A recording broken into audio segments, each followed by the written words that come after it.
Hi, everyone. So thanks for joining us today for today's sample lecture event with Kari Marken. Let me just get my slides up to the beginning here. My name is Vivian Tran, and I'm a recruitment admissions manager at the UBC Sauder School of Business. So this evening is for you to learn more about what the UBC PMBA program is like, learn why this program could be a good fit for you, and experience what it's like to sit in on a PMBA lecture, and also talk to some of the alumni that have gone through the program. So this is our agenda for tonight. First, we're going to do a short PMBA overview about the program. Then we're going to go into Kari's lecture, and then we have an alumni panel and a virtual question period. Before we get started, I would like to acknowledge that UBC's Vancouver Point Grey campus is situated on the traditional, ancestral, unceded territory of the Musqueam people. We would also like to acknowledge that you are joining us today from many places near and far, and acknowledge the traditional owners and caretakers of those lands.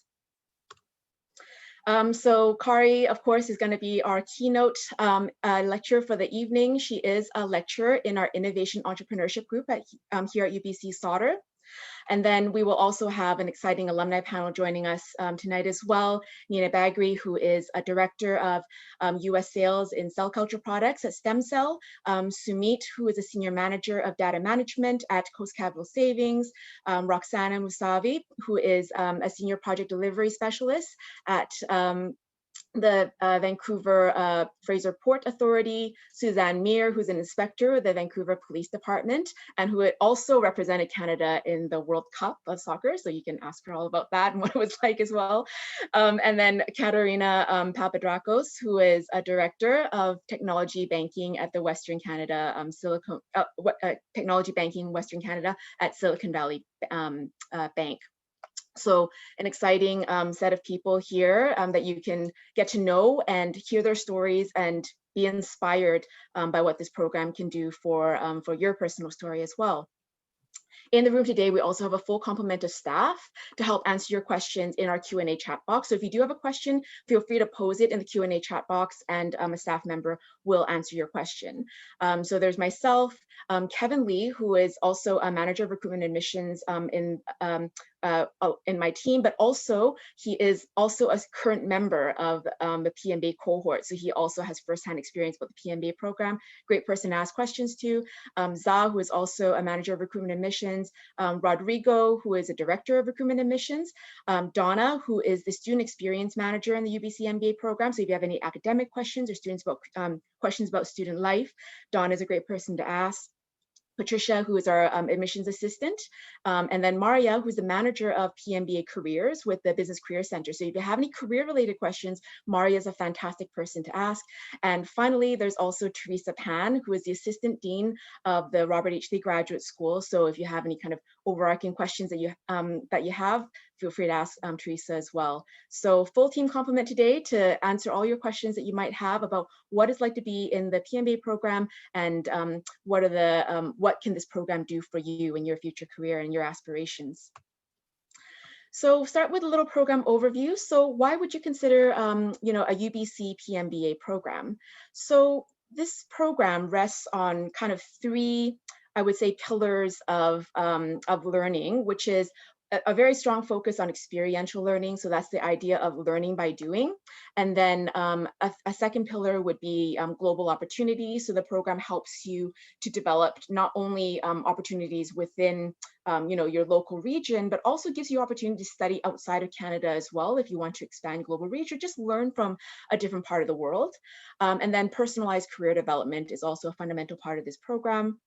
We do know that students are considering MBA programs because they have certain career objectives in mind. So having a very strong business, like a full service business career center and professional career coaches like Maria there to help coach you through the process is also a fundamental part of this program. So the PMBA program is our part-time program. So it's a 24-month program that runs on weekends only. So it works out to be approximately 1 to 2 a month, you'll have a weekend of classes. And through this structure, a lot of our students have found that it's a great way, this program is a great way for you to organically grow your career. So in addition to these three pillars that I just talked about, The program has a very strong track record of encouraging and facilitating organic career growth in a student's career as they're going through the program. You know, because you could go to their classes on the weekends, and then come Monday morning, you have all these new ideas for how to solve business problems or bring value added to your company. And that kind of just organically proves you're ready for the next step in your career. And we'll talk about this a little later in this presentation, but 90% of our students will get at least one career promotion or advancement during the 24 months of the program. So in addition to a very rich learning environment where we have a focus of learning by doing, there's also this track record that we have in this program of facilitating some extraordinary career changes while students are still in the program. So we know you have a lot of different options when you're looking at MBA programs. And obviously you're looking at probably different options locally if you're a locally engaged student or you're living locally here in Vancouver. And I would say that where UBC really shines is that it is a program that's kind of very well known locally, of course, but it is probably the local program that has the greatest international reputation. So a little bit about the reputation of UBC Sauder. We're ranked as the #1 business program in Canada. We're ranked #1 in Canada for business and economics. And we also have 43,000 Sauder alumni in 80 countries around the world. So this alumni figure just counts our kind of close-knit Sauder alumni network. Obviously, the larger UBC network is even greater than that. We have 300,000 UBC alumni in 140 countries around the world. So it is a program with tremendous local reach, but also with tremendous global reputation as well. So I think that would be, when you're looking at different options here in Vancouver, there's a lot of great options that you can learn at, but I think UBC is really special in that it also has that global reputation and those global opportunities that can really help you reach anywhere in the world should you wish to learn or work in those places.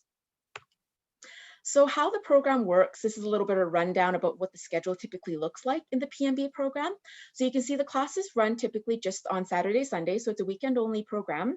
And we'll run 2 courses typically on an 8-week cycle. So you can see it goes on a 3 weeks on, 3 weeks on, 3 weeks off kind of schedule here. So classes week 1, break, classes, break, classes, and then 2 weeks break. And then your exams are proctored online. And then the next 8 weeks, you'll be on to the next 2 courses. So Module A and Module B would be representing 1 course respectively. We are a global institution, like I mentioned before, so there's a lot of different global opportunities you can engage in as part of the PMBA program. So global experiences include our study abroad program and our global network of advanced management. So the global network of advanced management is a network that's spearheaded by the Yale School of Management, and it includes 30 leading business schools from diverse regions and countries, cultures, and economies, including schools like Yale, Berkeley, HKUST, HSA, and Oxford.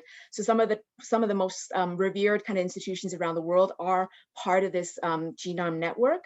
And what this network allows our students to do in the PMBA program is participate in global network weeks. So these are kind of thematic weeks where you actually go abroad to that institution and you will learn thematically on a certain topic area, which I'll go into a little bit more detail later. But that does come back as elective credits towards your MBA. So these global opportunities are a way for you to kind of take certain elective courses and have them credited back towards your MBA. And because you're in a PMBA program and you're working at the same time, not every student is going to have the opportunity to actually go abroad. So there's also small online network courses as well, where you can do the same thing. You study at a different institution and those, virtually, and those come back as elective credits back towards your PMBA program. Some examples of the network weeks that we've had in the past, you can see they often have a regional or institutional bent to them. So you can see that Berkeley has run them on Bay Area innovation and entrepreneurship. IE University in Spain ran one on digital transformation. Yale has run network weeks on the behavioral science of management, and UBC has also run its own network week on sustainable development goals. So you can see there's often a regional institutional bent to these network weeks, and they're a really unique opportunity for you to learn intensively for a week-long period at a different institution and have those credited back towards your MBA. We do have 36 exchange partners on 6 continents around the world. So anywhere in the world you want to go, except to see the penguins in Antarctica, there's probably a partner that we have on that continent. Some examples of some of our exchange partners include Copenhagen Business School and ESSEC in Paris.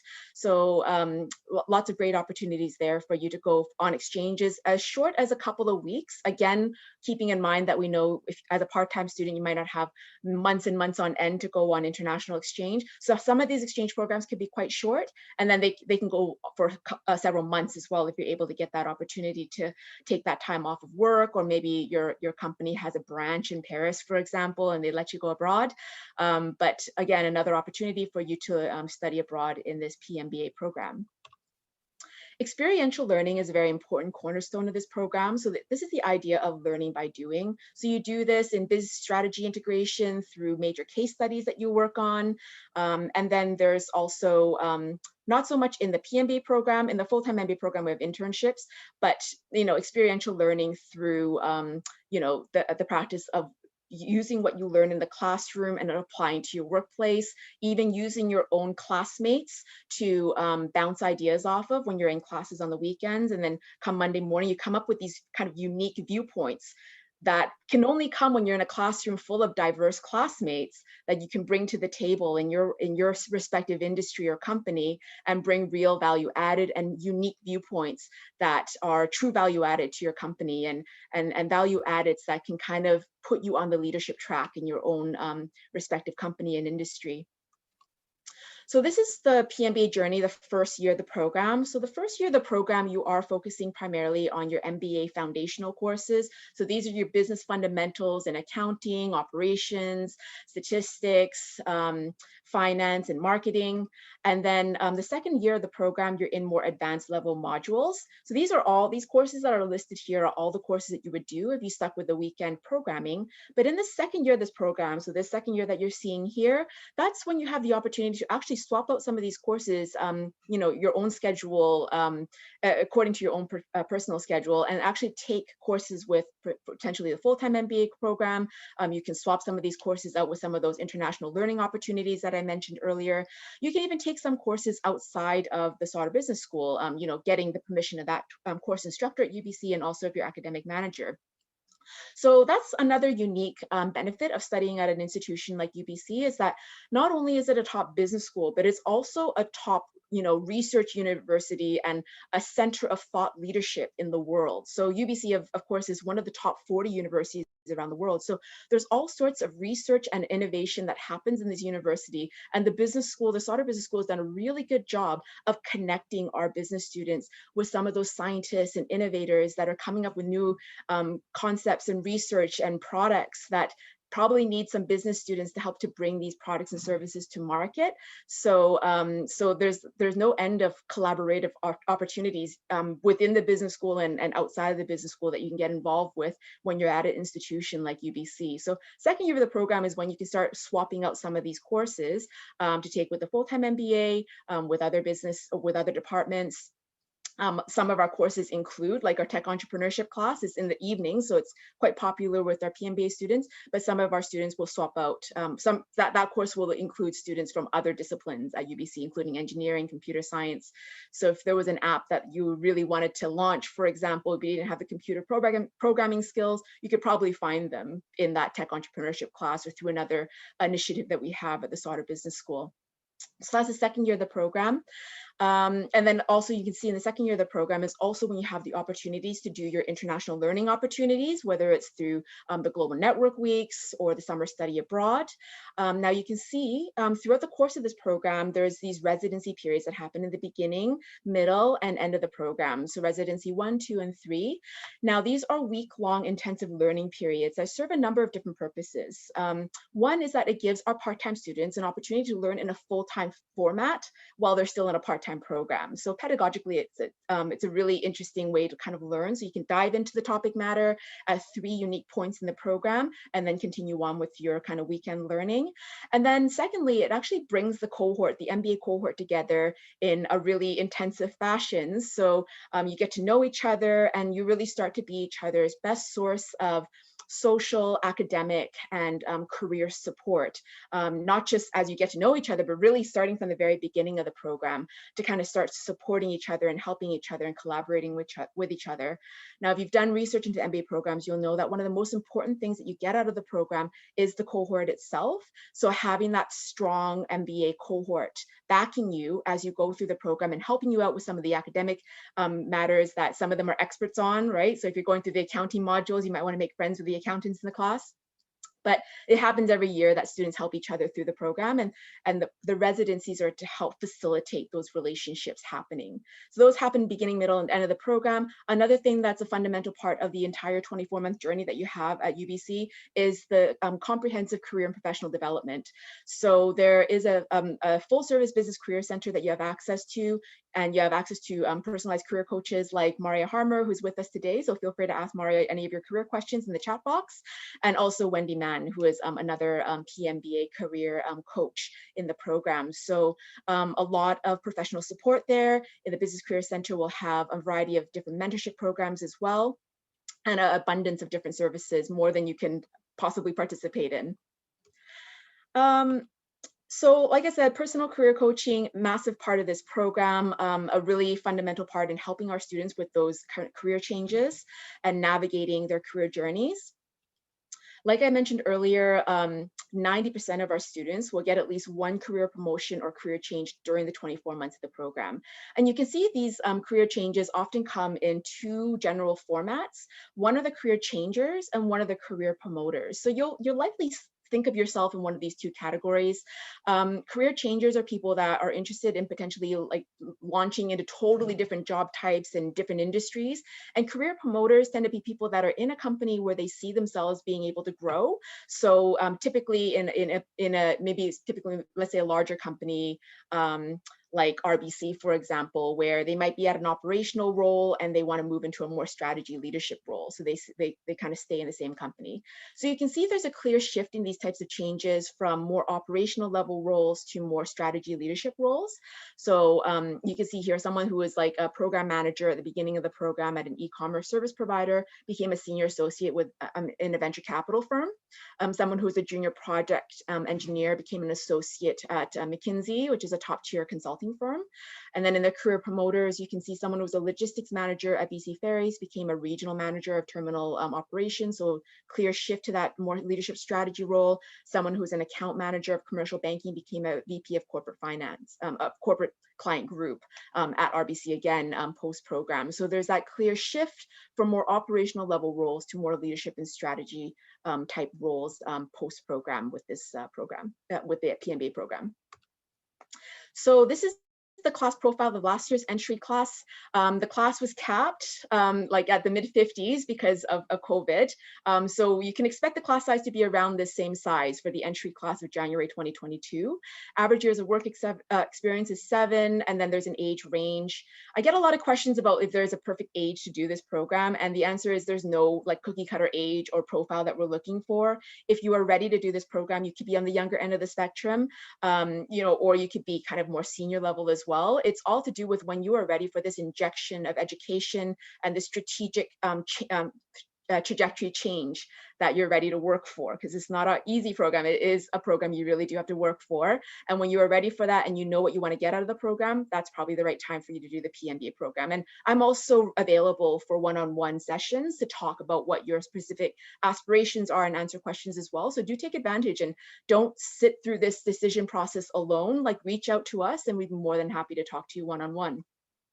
Again, like you can see the undergraduate majors, there's a variety of different types of majors. So like there's not one type of undergraduate major that we're looking for. The most common question I get about this is, do I have to be a business major to be in the PMBA program? And obviously you can see here, no, that's not it. Like obviously business majors do make up a big percentage of people in the class, or I wouldn't say a big percentage, but a sizable one. But you can see that there are different types of undergraduate degree majors in our program, and they span a range of different industries as well. So that's one part of the richness of this program, is you get a diversity of viewpoints in the classroom. So you can learn about industries that you never thought you would have access to because you have a friend in the program, and they, you know, they provide this kind of strategic source of learning about different things, but also they could be a source of strategic kind of career and industry advice as well as you go through the program.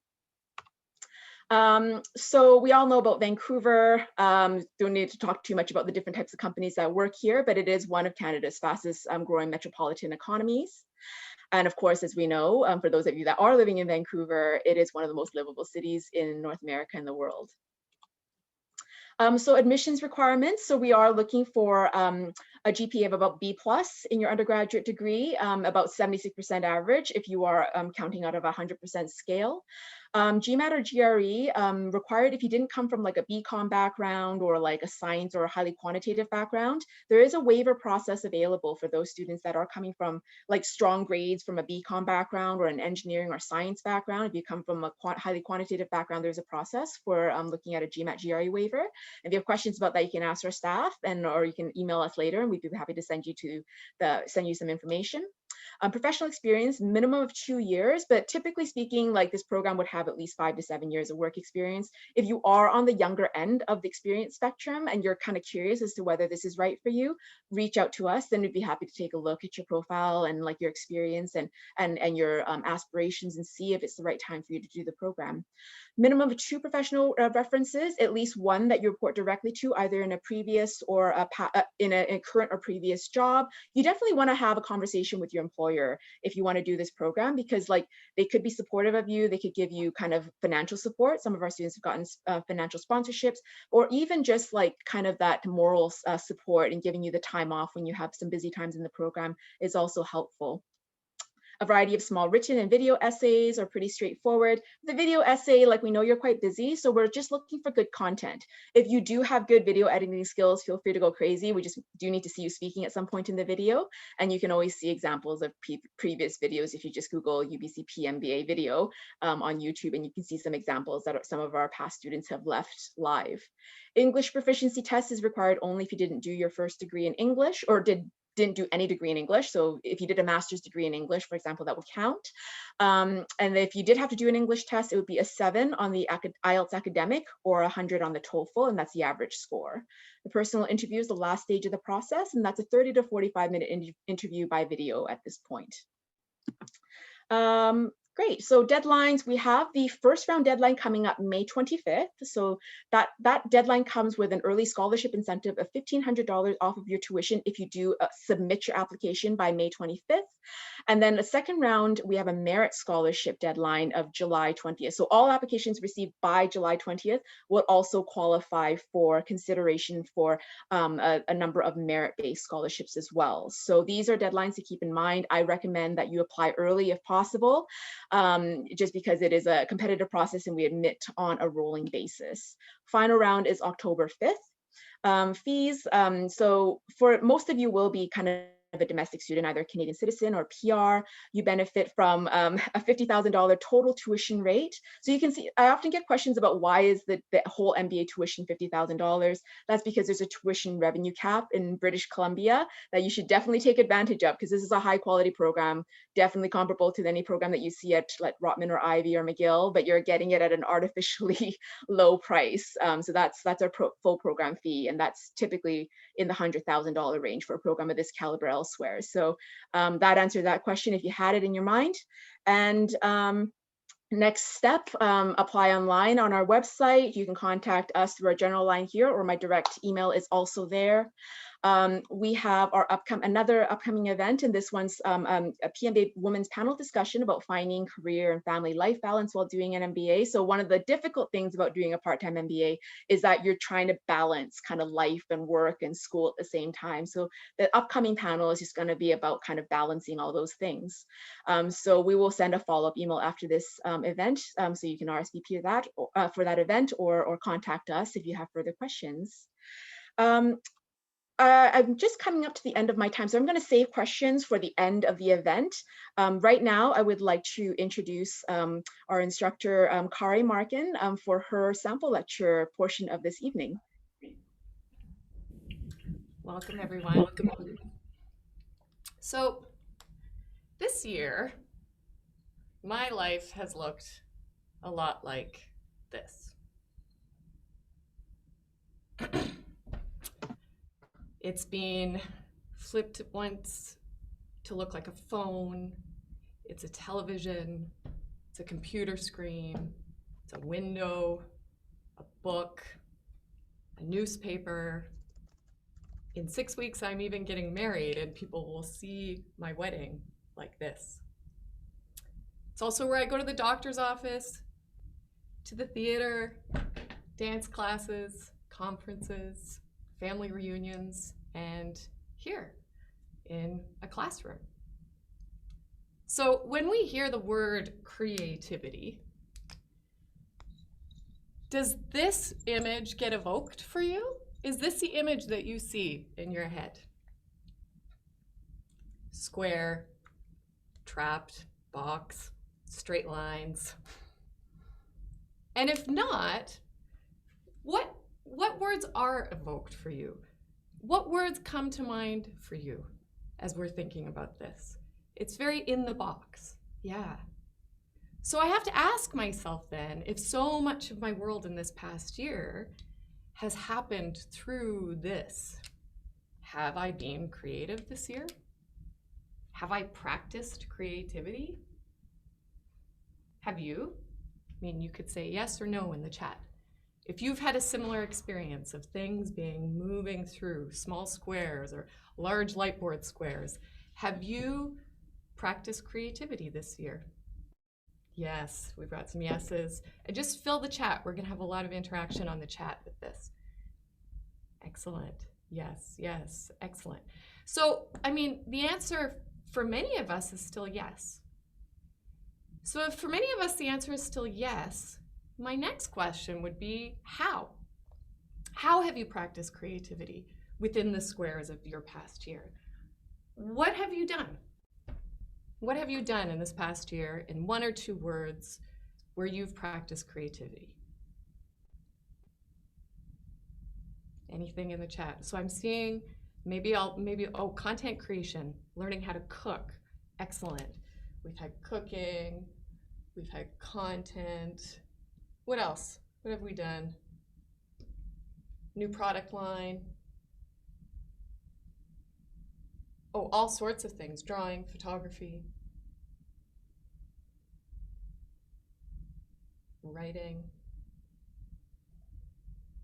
So we've been able to find ways through here to do these things that we normally ascribe to being creative. Things that we would say are the opposite of square, box, in the straight lines. Things like innovation, where we can draw the box differently and get some new shapes going with those 4 lines. Or things like imagination. Or things like freedom. So we have these hopes that we have here for creativity, these ways that we can come out of what we've been experiencing this past year. But when I ask you that question, have you been creative this year? And then how have you been creative this year? How did you define creativity when you answered that question? Because in order to answer that question confidently and start giving me a bunch of list of words, there's a definition that you have in your mind. There's a definition that you're considering for creativity. So anyone share, what are some definitions that you're considering when you think about creativity? How would you define it? 1 to 2 words is fine. Maybe you have a definition that you go to. So we have out of the ordinary. Nice. So creativity is out of the ordinary, out of the box, daydreaming. Any others? Creativity. See, creativity is this word that is being used in the business world, and it's being used in many different realms as a very key quality that needs to be within leaders, within businesses, challenging yourself. Nice, we've got some good ones here. Challenging, solving a current issue, inspiring. Fantastic. Something new to solve a current issue, enterprising, entrepreneurial, we hear that word as well. That's being used quite a bit. So if we're trying to practice creativity, we're trying to bring creativity into our day-to-day practice, one of the first things to do is pause on that word, creative, and look for definitions. Consistently being able to keep up with my 6-year-old, I like that one. I have a consistent trying to keep up with my 13-year-old, so it doesn't stop. So let's go to some of the thinkers, because part of what we do in the MBA program and the PMBA program is we look at this concept of creativity, and we do what we do in a master's program where we're trying to look at it at all of these different angles. And there are some people who have spent a lot of time thinking about creativity and definitions of creativity. So some of those definitions that we can add here to our definitions, which are also all valid definitions, are, I have a PowerPoint that we'll put up, if Jasmine will put that up for me. We have a classic definition. There's a creativity research journal, and they have a definition, which is, the standard definition is bipartite, they say. Creativity requires both originality and effectiveness. Okay, and then we have another one in the chat. This is fantastic, so we can have these dance off of each other. Creativity is a new action, granting a sense of accomplishment. Creativity is tapping into your instincts without intending to. And then we have this, the bipartite notion of requiring both originality and effectiveness. Then we have another person, Twyla Tharp, who is a choreographer, a dancer, and has written extensively on creativity and thought about this concept extensively. And Twyla says creativity is an act of defiance. She's also been known to say it's a fight. Creativity is a fight. She says being creative is a full-time job with its own daily patterns, and over time, as the daily routines become second nature, discipline morphs into habit. So creativity is something disciplined, rigorous, focused, pointed. And then we have the next person, which isn't a person, I believe. It is, so next slide. It's an organization called Creative Mornings, and Creative Mornings is an organization that exists all over the world and has different chapters in many, many cities where folks who define themselves as creative professionals from all sorts of fields come together and gather for networking events the first Friday of every month. And they have a manifesto. And so their manifesto is like a version of a definition. It says, everyone is creative. A creative life requires bravery, action, and hard work. Everyone is welcome. So you start to see that these definitions of creativity are also drawing on this word creative. Who is, who isn't creative, what is, what isn't creative. And then we have another definition. Denise Jacobs. And Denise Jacobs makes it really simple by saying, simply, creativity is bringing something new into being that didn't exist before. So the question, she asks, is not, are you creative? The question is, how are you creative? A question that can be posed to us as individuals. It can be posed to programs. It can be posed to organizations, to societies, to systems, to ways of thinking, to philosophies. Not is it creative, but how is it creative? By asking how, then you can start to tinker and push and make it better and more. And then we have another definition. It's two more. So there's many different definitions out there, including the ones that we've added. So Steve Hardy says that creativity requires a generalist approach. So it's not about becoming super expert and refined in one thing, but it's about having more of a generalist mindset where you're learning as much as you can about many different things. Because, as he says, creativity is connected to the creation of ideas. And ideas cannot be limited to the confines of a silo. They need space to run around and occasionally bump into each other. So creativity is sort of discipline and rigor, but also interdisciplinarity and the collision of ideas. So where I go, because I teach creativity courses, but I also teach communications courses here at Sauder, is that a definition that I'll often go to is the origin of the word itself. So really looking at language, and arguably language would be one of the most amazing things that humans have ever created, and all the different ways that language evolves and emerges around the world and over history. So sometimes there's some lessons in the word itself. So then the final definition comes from the Oxford English Dictionary of Etymology. Etymology is like looking at the roots of words. And creativity is what's called a verb nominalization. So it's when you take a verb and you turn it into a noun. So you go back to the original verb. The original verb is create, which makes sense. And that is the past participle of Latin creare.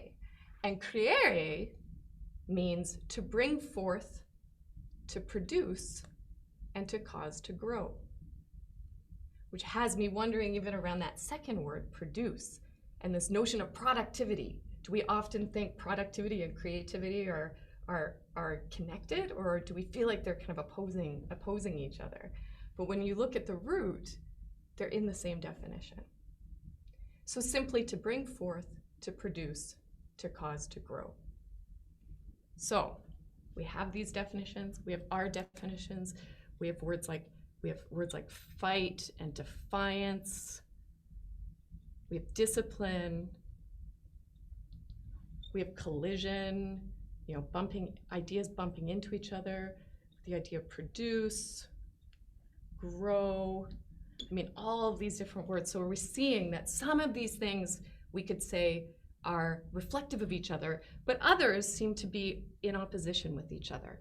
So you've heard some of those definitions, you've heard the definitions from your colleagues. Put in the chat just the one that's resonating the most with you. Either the one word where you think, for me, the definition should be, or for me, the definition is, or a few words or a full sentence of the one that's pushing you the most to kind of think about your own practice as we think about creativity and practice during this time together. Create, grow. So grow seems to have a real pull to many folks here. Produce, yeah. I like produce as well, because I like this idea that I can think about that drive to produce as being a creative drive, regardless of field. So we have grow again. Excellent.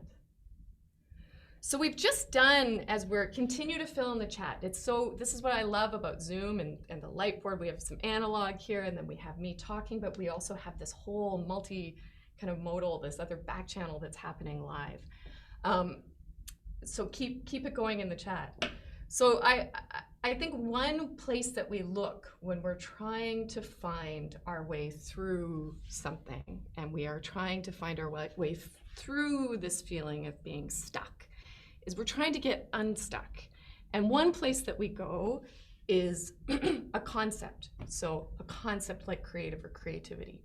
And then that can take us to who's doing that and what are they saying, and the shoulders that we stand upon. I think about it, when I look to the thinkers in the field or the organizations that are thinking about this concept that I'm curious about, I have this image in my mind of like, whose shoulders am I standing upon as I talk to you and share this information. But then this is a PMBA. So we can also look to businesses and organizations. And so we also have places that we can look for inspiration, which we could say are in their own little versions of boxes right now. That would be organizations and businesses. So when we look to organizations and businesses, which ones come to mind for all of you that you say have a reputation for being creative? The organizations and businesses that you think, oh, that's a creative organization or that's a creative business. Tesla, Google, okay, Apple. Not surprisingly, Apple and Google usually fill up in the first 3 squares out of the gates. Any others? Any others? I'm going to put one up there that might, Amazon, yeah, Amazon, especially when you look at the origin. Okay, Facebook. Nice, IDEO, Etsy. I'm putting one here called Morningstar. It's a tomato processing plant in the States, but they have no bosses. No one is in a formal role of a boss. So very creative model there from a tomato processing plant of all places. Right. So we have all these, I could keep filling as Instagram. We have all these companies that we would say are also places that we can have some lift or stand upon to find notions and concepts of creativity to inspire us as leaders within our organizations and as entrepreneurs who are imagining our own business models.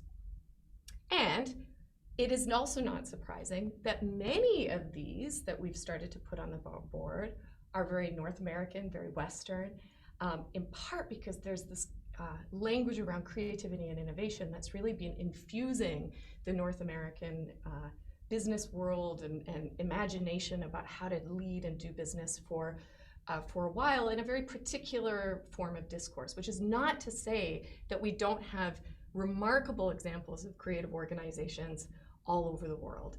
And so if there's any that you know of that might not be as familiar out of the gates, fill those into the chat as well, because there are organizations all over the world that we are seeing doing amazingly creative work. So we're looking to them so we can see, okay, we've got some companies that we can get inspiration from. This is, okay, if this is confusing me, there's gotta be a way that these companies do this, right? So if I come and I'm doing my PMBA, I'm gonna leave with the map, with the plan.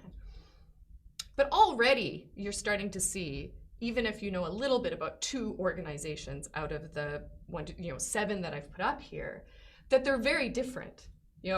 Apples to Googles is it's kind of like apples to oranges. They're very different. They're known to have very different cultures, very different practices, very different leadership styles. And so this gets even more confusing than this when during the creativity course we start taking apart almost the ingredients of each of these organizations around how they enact innovation and creativity. But we've only got another 5 to 7 minutes of me talking, and I really want you to leave with sort of one thing where you leave starting a conversation about creativity in a PMBA way, but also leaving with something that you can practice, with maybe something that is very common or familiar in all of these different realms. So one of the things, and here I'm just gonna do some of this, wipe this off to give myself a little bit of a space. So I would argue, from my vantage point as somebody who is thinking a lot about creativity and teaching this course, one thing that they all have in common, that we all have in common, and that the thinkers all have in common, is it's a leaning into and a comfort with questions. It's a leaning in and a comfort with this idea of not knowing and using questions as a very practical tool to almost do this, to take these things that we see as being kind of free and ethereal, or maybe a bit imaginative and innovative and maybe a bit like overwhelming or out of the box or out there. And what questions allow us to do, or organizations to do, is to actually put a box around it and to create a container that we can get innovative and play within. Because a really well-formed question, and not the kind of question that has a yes-no answer or a very, very quick and easy metric at the end, but the kind of question that asks yourself and others to lean into things that we don't know yet, and to genuinely go into spaces of curiosity, unknown, and kind of digging our way through something while we find the answer. Those are the fuel of creativity, those posing those questions. But that question also creates the container where it doesn't feel so overwhelming. So if I ask a great question for all of us to band around and banter with in a class, it means that we can invite all different perspectives. We can invite the people that don't all think exactly like us. We can invite people from all levels of the organization, because what that question does is it very creatively brings us into a problem. It also gets us curious about ourselves if we start to pose really good questions to ourselves. And so that becomes really a primary ingredient ingredient for also being creative as a student. Because a really good question is what fuels really good research. A really good question is what fuels really good, innovative business practices. It fuels teamwork, leadership, collaboration. But there are professional ways that questions arise that are very mirrored and familiar to ways that questions inform our practice in the workplace as well. So I think it's quite an exciting opportunity to be a PMBA student if you're interested in creativity and practice. In part because when you're a PMBA student, you have one foot in the professional world, like one foot here, and you've got one foot in the academic world. And then sort of on a day-to-day basis, they're talking to each other, they're dancing, they're doing what Steve Hardy says, they're colliding into each other and getting into that space where ideas don't like to be alone, they like to bump into each other. And this also brings you into a place where you are enacting both your career, you're continuing along your career as a professional, but you're also enacting this other word, curriculum. And curriculum is the coursework, right? It's the thing that you're moving through when you do your degree. But what I love about language and what I love about the creativity of how we use language is that these two words have the same root word, which is curere. And curere means it has at its core, which is the root word of your career and curriculum. So they come from the same word. It's defined as a course, but not like an academic course, like maybe an obstacle course or a course of events, but it's also described as a running. And you could say, yeah, it feels like a running, like I'm running through my career, or I've just run through this academic term as a student. But that's actually not where the original meaning comes from. The original meaning comes from the running like the way water runs, the flow, like the word current. And so we have at the root of this is this notion of a running. And so much of what connects back to creativity and practice and creativity studies is also the word flow and how to get into that state of creative flow.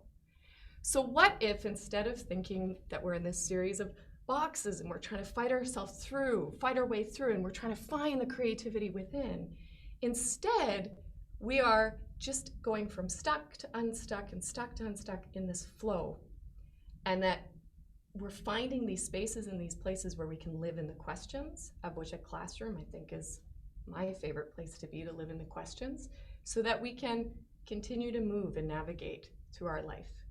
And I do invite you, I think that when we think about creativity and innovation, we are in a stage right now, what I'm describing here is what my life has been during a pandemic. And I think the biggest box we need to put around to start playing it together is post-pandemic. And we have this opportunity in higher education to be in a place of lift, to be sort of the research and development team of where we go next as a human race. And so coming from pandemic to post-pandemic, I think now more than ever, we need to be posing those good questions and putting a box around something and taking that moment to think about ourselves as masters of how to ask questions and think, because we're really going to need all of our most creative and imaginative minds in that flow together. So that's creativity and practice. Questions? Thank you. Speaking of questions, I have time for questions. And I'm going to make it so that you can see me.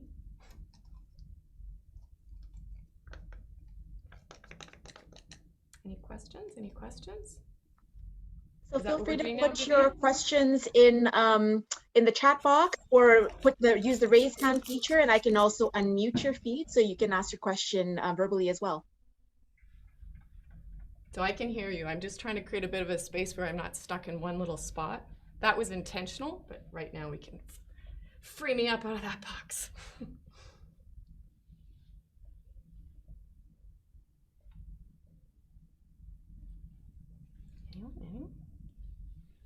How we doing, Vivian? Is anything coming your way? I haven't seen any hands up yet, but I have a question. Okay. Oh, actually, a question just came up. I'll save mine for later. There's a question from Sanya and also a question from another. Do you want me to read it to you? Yeah, no, I can see them. So can you tell you about your creative experience? So I think one of the definitions I'm most drawn to is the Steve Hardy one, because it's not been a linear path. And so I've had a lot of different sort of creative jumps along the way. My very first career, I mean, you could go all the way back. Twyla Tharp says, write a creative autobiography and go back to your very first creative memory. So I could go back to when I'm 3, but that's not the fastest way to answer a question. So if we're thinking about career and curriculum, I'll start with career. So my very first job was as a high school drama teacher. So I ran high school drama departments and was a high school drama teacher and taught, there were no jobs in Canada at the time, and I taught in, there were jobs, there just wasn't many high school drama teaching jobs. So I got on a plane and I taught in international schools. And so my very first job was as a full-time high school English literature and drama teacher at an international baccalaureate school in southeastern Turkey. And so I lived in a small town in southeastern Turkey in my early 20s, having grown up in Saskatoon, Saskatchewan. And I would say that was an extraordinarily creative experience, learning another language, working in a completely different place, and teaching drama, which is an incredibly creative thing to do.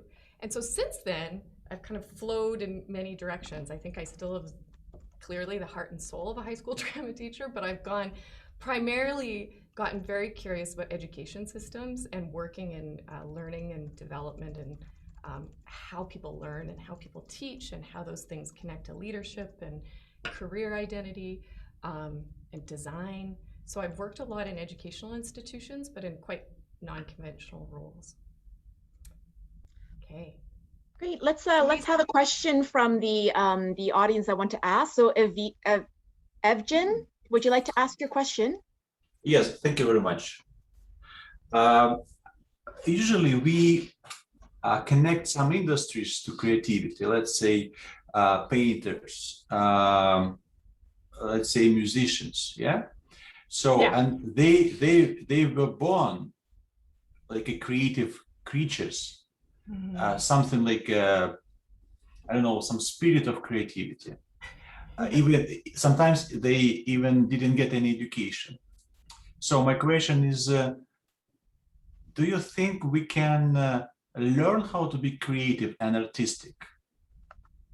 It's a great question. So can we, if we're not born a savant in music, can we learn how to do that? Well, we can learn how to play music, but I don't know that we can push ourselves all the way to that point of the person you're describing, which is the person born, like it's like it's in them when they're born. But the way that I might push back on that is that that person that you're describing somewhere along the way became our definition of who a creative person is. So my response to that is that I think that we all have something like that we either were born with innately or that sparked our interest along the way, that if given a bit of space and freedom and more of like permission to self to follow it and take it seriously as something creative, then yes. But that could be acumen and artistry with how you use spreadsheets. And I mean, I'm not even kidding, right? Like some of my most valued colleagues are people who over the years have been able to balance my seeming lack of skill with Excel with theirs. And it's like they are creative artists in their art of doing something that they find such curiosity and engagement with. So I do think the answer is yes, but I don't think the answer is yes in things that we deem artistic fields. Oh, Aine has asked, how do you feel teaching in a pandemic? That's an interesting, yeah. How do I feel teaching in a pandemic, Aine? Well, I mean, it was one of the hardest things for me to get over in terms of feeling like things were here, because I have taught for many years and not used much technology in my teaching. But I also love teaching. It's my job and I love it. And so I got over that pretty quickly in terms of feeling like it was a negative experience. It was probably like a matter of days just because I couldn't be miserable in it. And now I'm finding it to be really fascinating. Do I miss in person? Absolutely. Do I hope I meet all of you in a classroom in person? Absolutely.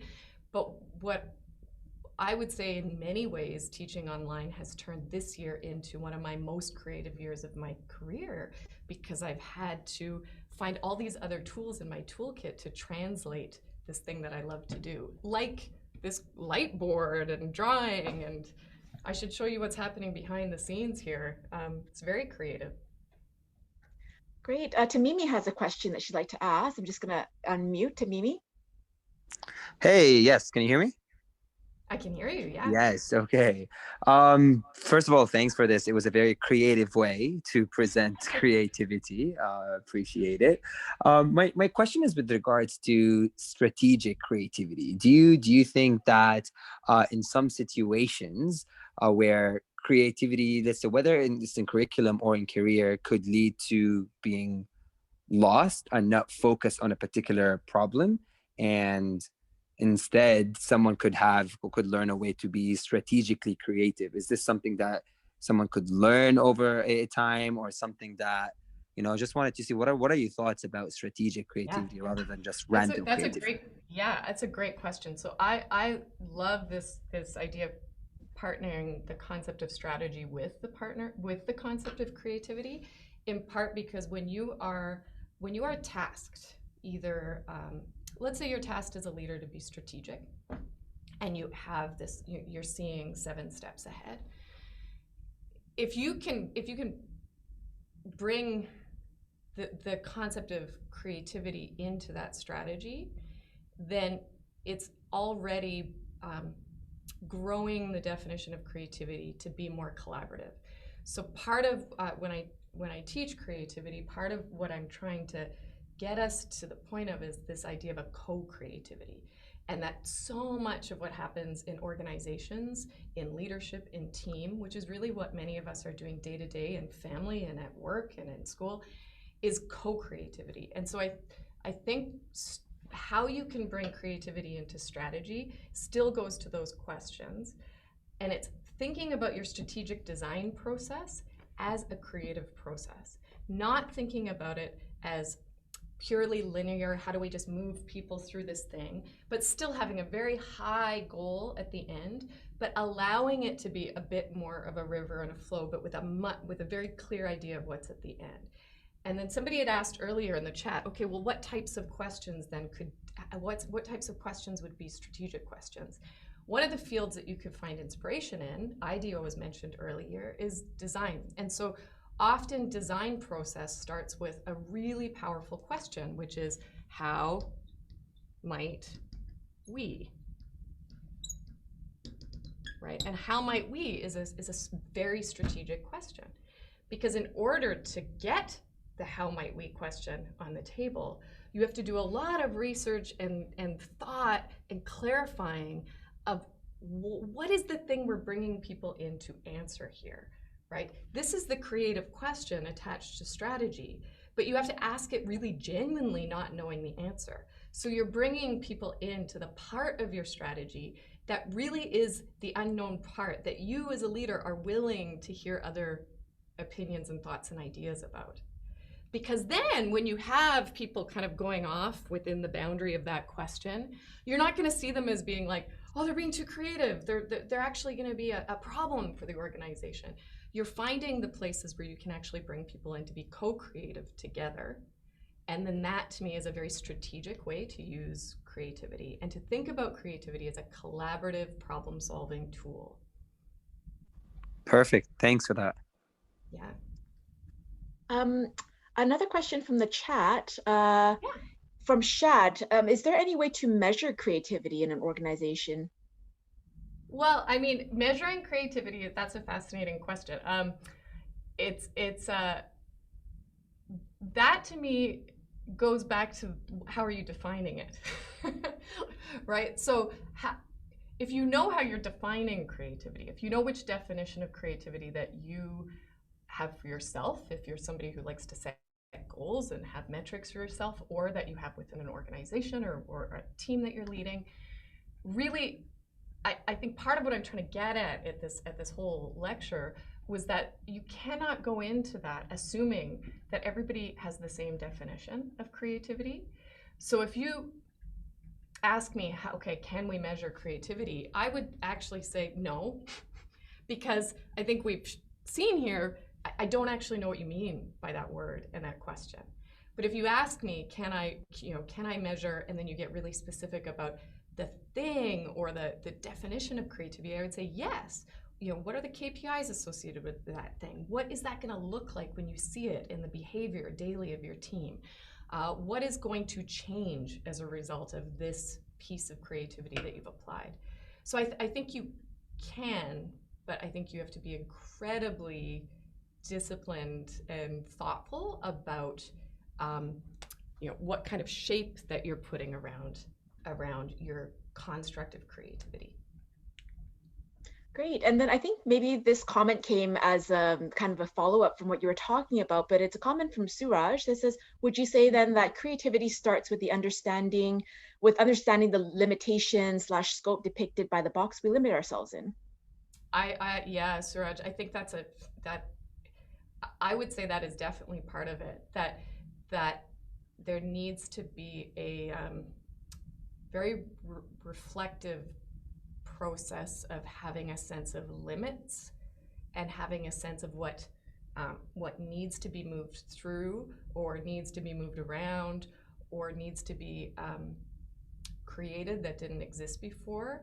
And in order to know that, there has to be a very honest appraisal and acknowledgement of lack or problem, or how many resources we actually have. Again, in design world, we call these okay, it's all fine and good to have this creative process of design, but part of how you create the box around that process is have great questions, but also name right out of the gates what the constraints are. Is there an unlimited budget? Probably not. But then I also like to remember when you put a group of little kids, somebody referenced a 6-year-old earlier, you put a group of 6-year-olds, or even better, you put 4-year-olds before they've had too much schooling. You put them on a field and say, okay, invent a game or go play a game. They spend a lot of time making up the rules. The rules are almost the creative act in and of itself before the game gets played.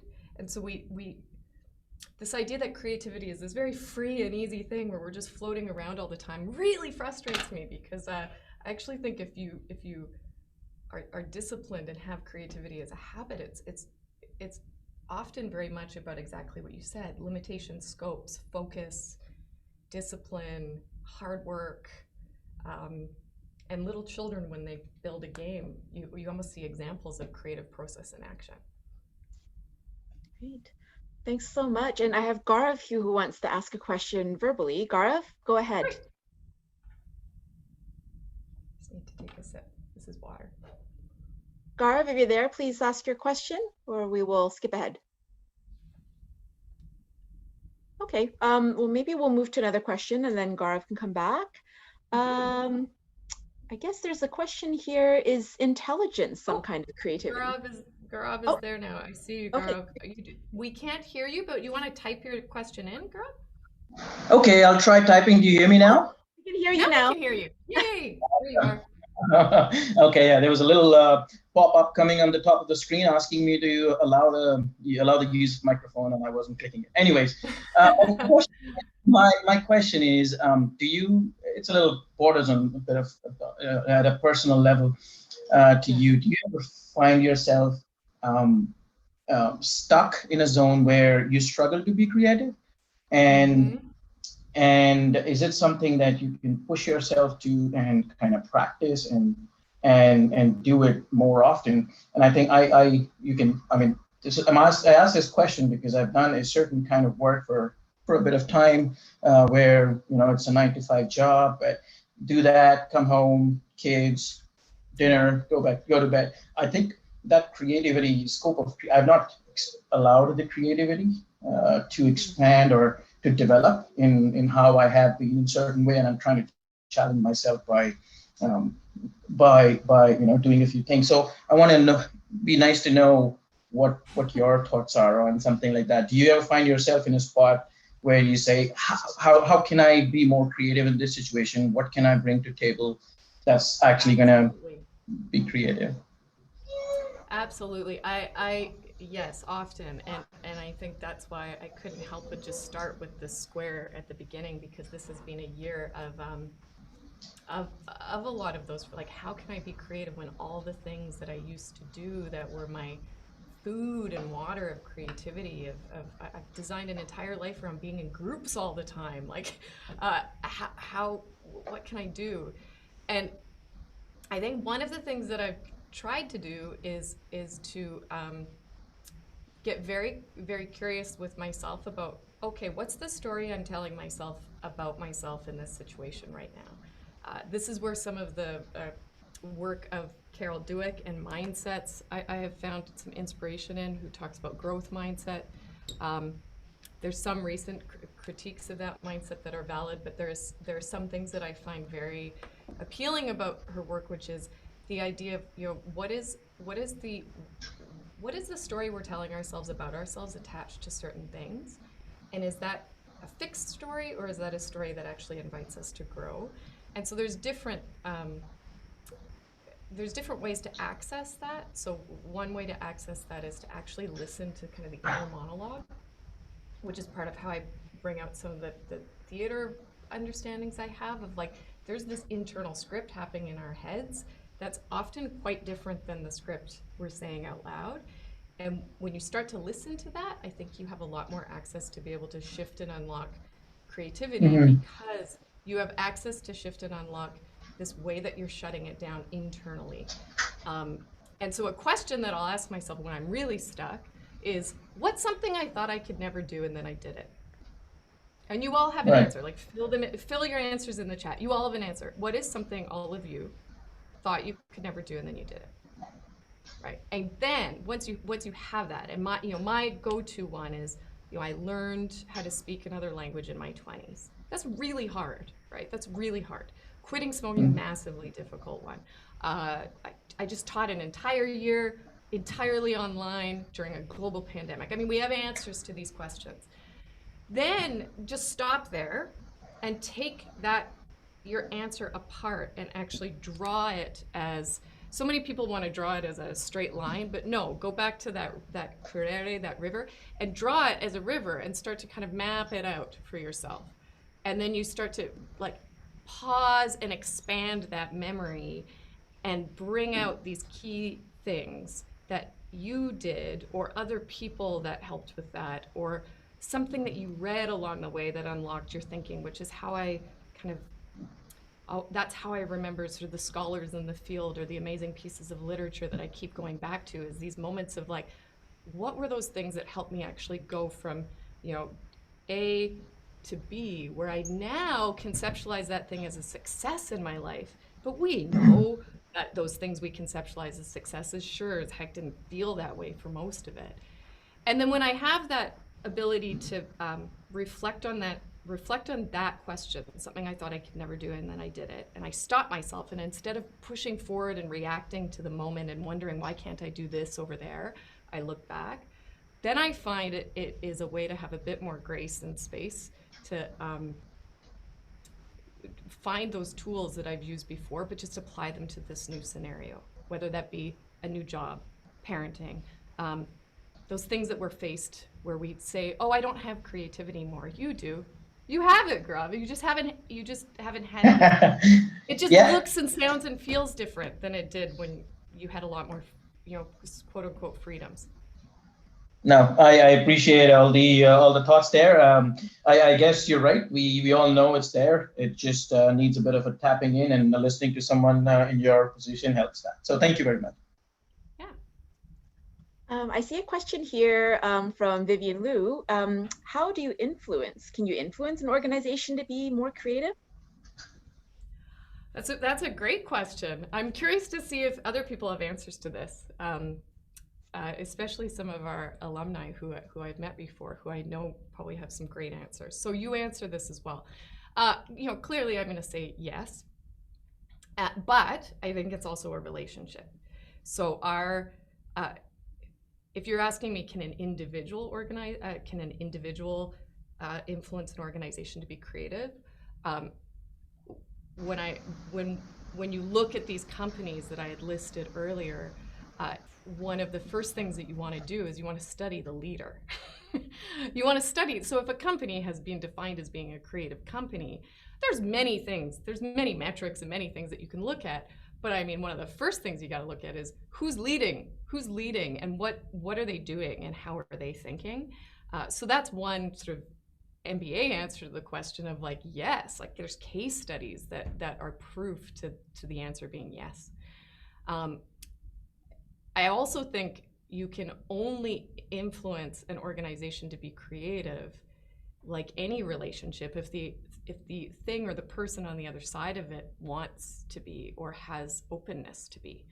So if you're working within a system and it's not you're not the one in the most powerful position with the highest lever of ability to change, and you're trying to influence creativity from within, always look for the places where you can, but at a certain point, you've got to ask yourself, do they want to, right?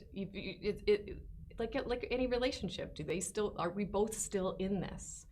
Because when you're both still in it, and you want to be creative or you want to solve problems together and use whatever tools you have to solve a problem, then this is just my belief, is that then there's going to be all these other banks of energy to come into that and to be able to listen and question and have that reciprocal dance. So yes, I think you can be, but like everything, it's going to be very contextual to the organization and your relationship to it, and whether or not it's what the organization wants to do.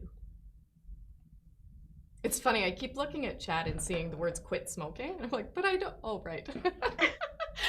You're just laughing.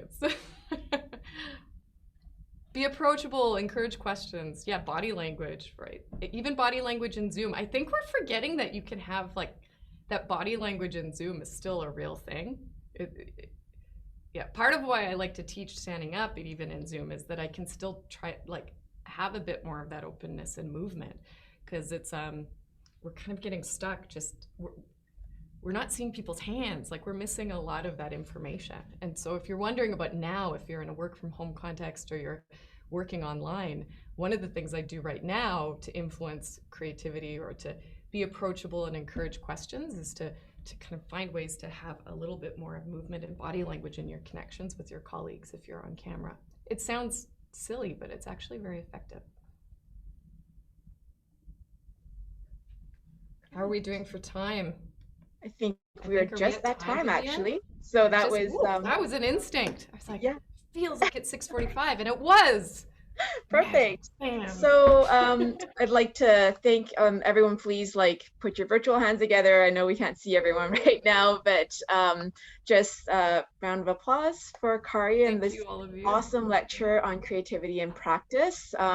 It has been a really interesting year, and we've been boxed in and had to find really creative solutions to continue to operate. I think this lecture has been like a work of showing the cumulation of all that kind of those creative processes that can make an event like this look so interactive, and in fact almost more interactive than you would be in an actual lecture. So there's a lot of moving pieces to that, a lot of people that come into this process. So there's a lot of people in the background that we also should be thanking as well. So thanks again, Kari. In my room here is Jasmine, so thank you, Jasmine. Yes, thanks, Jasmine.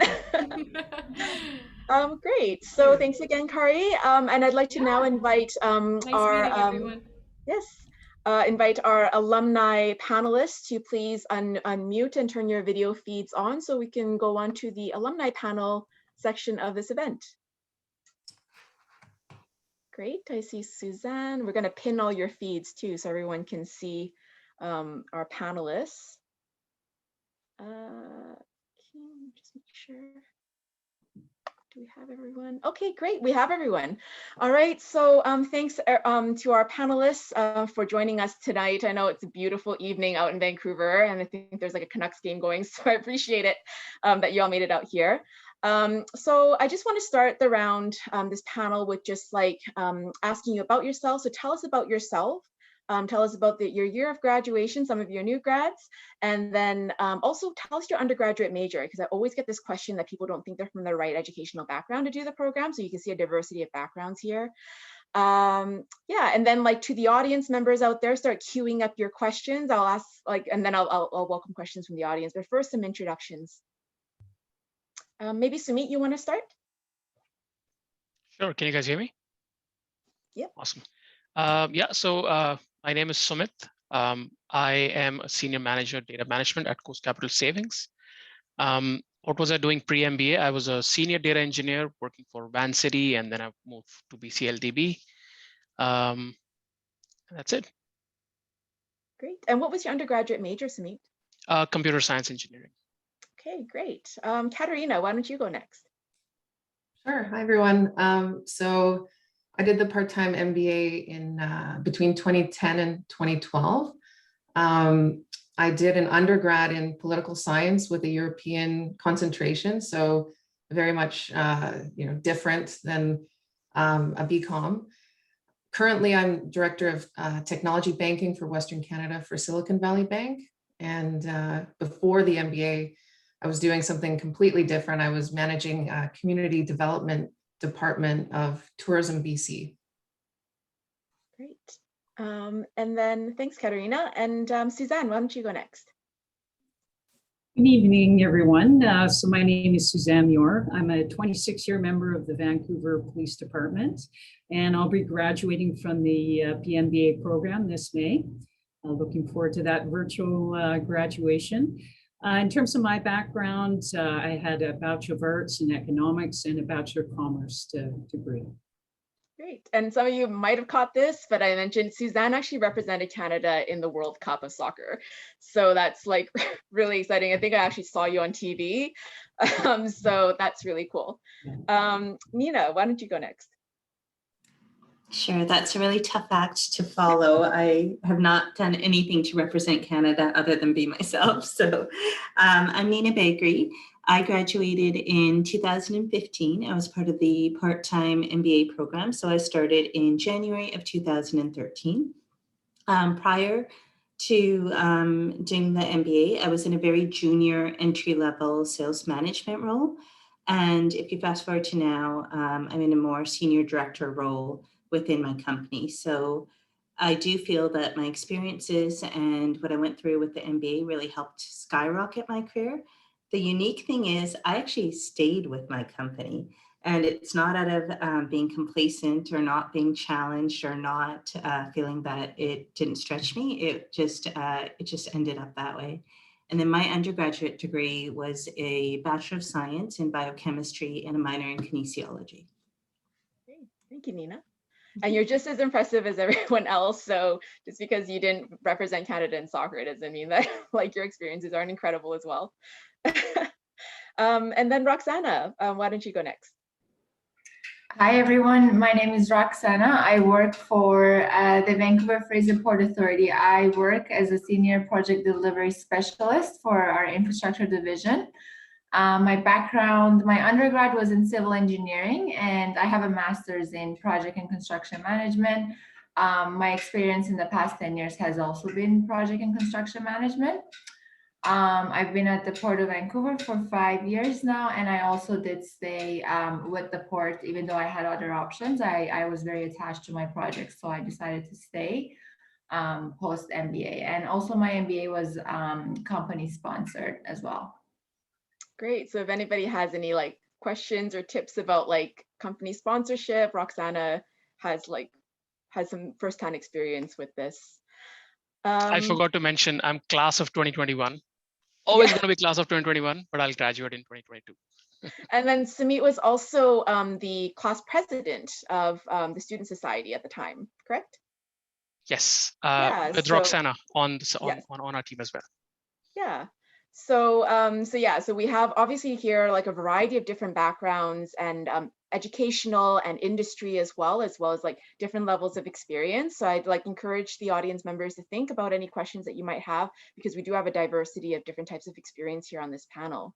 So I don't see any questions in the chat so far. So I'm going to start off with a question that's quite central to most people that are considering the PMBA. And I'd like to hear it from your perspectives, which is, how did the PMBA impact your career trajectory or kind of decisions you had about like career growth or direction? Tell us a little bit about your experiences with career trajectory growth and advice you might have gotten during the program that has helped you on your development of your career. Maybe I'll just like pick someone. Caterina, why don't you go first? Sure. So my career changed dramatically.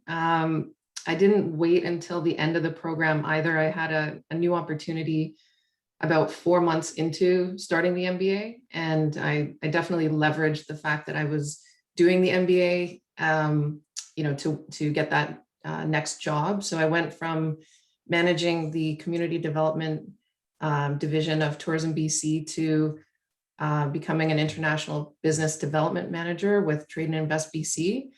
And so that certainly had some impact in that decision. Certainly came from the MBA. Also, some of my prior experience. I lived abroad in Brussels and had some international experience. So it kind of was that extra foot in the door, I think, gave me some credibility that, I knew I could do the job, but it definitely helped my new employer see me in that light. Because I certainly was taking a different direction in my career. And then after the MBA, I happened to meet with an executive at one of the banks at just a networking event, got to talking with him and mentioned I just finished my MBA and I was thinking about what's next. And he basically sold me on the idea of banking and finance. And that was something I had honestly never considered. I didn't think of myself as like a finance person. I did fine in all my courses, but it just like, I guess, image wise, I just didn't see myself in that way. So it was pretty cool to have somebody, I guess, see the MBA kind of give me that suggestion. And I ended up, a couple of weeks later, giving notice at my job and moving over to the bank and getting some good training. And that sort of kicked off the trajectory that I've been on over the last 10 years in finance. Caterina, I have a backup, just like a follow-up question to you, because like when I saw your trajectory, it was so fascinating because you went from an arts background to working like as a director at BMO and then like with Espresso Capital and now with Silicon Valley Bank. Did you feel comfortable with your MBA training, like doing such a dramatic shift into the finance sector? Did you feel like it really prepared you to do such a dramatic shift? I think it did. I think it really did. I 100% would not have done it without that. So it definitely gave me the confidence. And also it gave me the exposure to people in my class that were in that industry.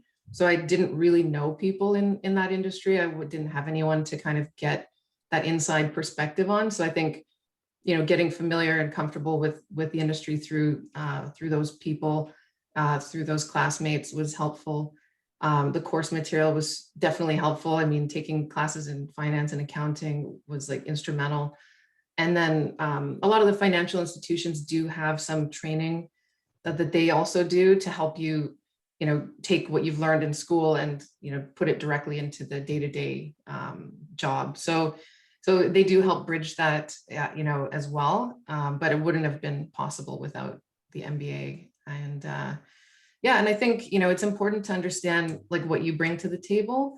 I think I had always had a strong ability to relate to clients and have like, sales and, different management background. And I think, you bring that, you promote that, and then you promote your education and your ability to adapt and make that transition.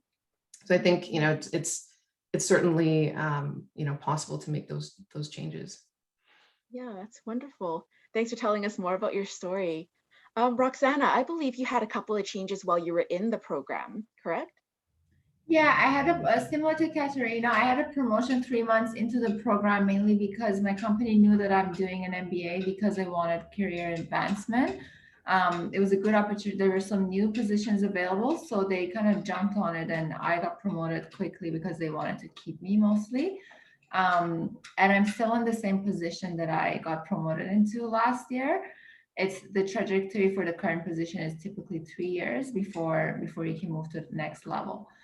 Having said that, my career search is not over. I'll just put it that way. So because of COVID, I put a pause on moving around too much because I'm a bit on the stability and safety side. So I'm just waiting for things to open back up again so I can get my motivation back and change careers again. So it's not really over for me yet. That's great. And I seem to remember like the shift that you got like 3 months in, like you didn't think you were going to get it like for like a year or something. It was quite a quick shift, right? Like for that level of position. For sure. I was anticipating I'm going to get it 1.5 or 2 years into the program. And I obviously it was great that I got it right away, but it also, I just took a pause on looking elsewhere, if that makes sense. So I'm like, okay, great. I have this position. I'm not going to search as hard anymore. Having said that, through help from UBC's Career Center, if anyone is interested in management consulting, I was able to get interviews with McKinsey, and for purely personal choice, I decided to abandon it. But I think I had a good shot, but like I said, I'm a bit more on the stability side. So for purely personal reasons, I kind of abandoned that route, but it was very possible to move into that path as well. It's amazing. And Suzanne, like you came to the program at a fairly senior level already. Like you're an inspector, you're leading like diversity inclusion initiatives at the VPD.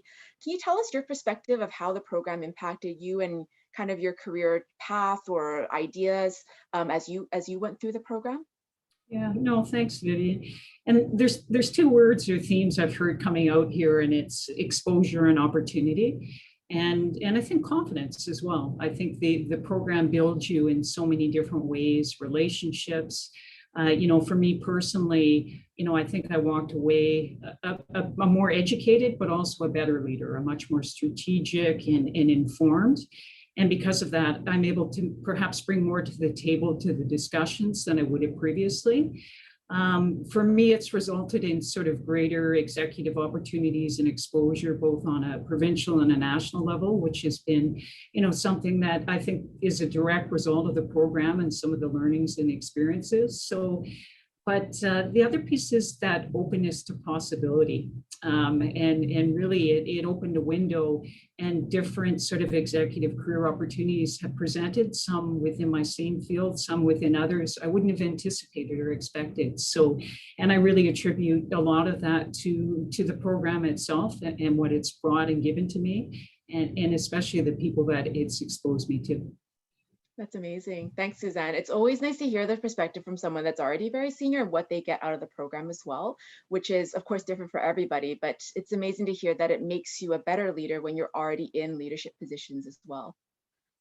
That's great. And Sumit, tell us a little bit about your kind of the change in your career trajectory as you did this program and how the program had an impact on you.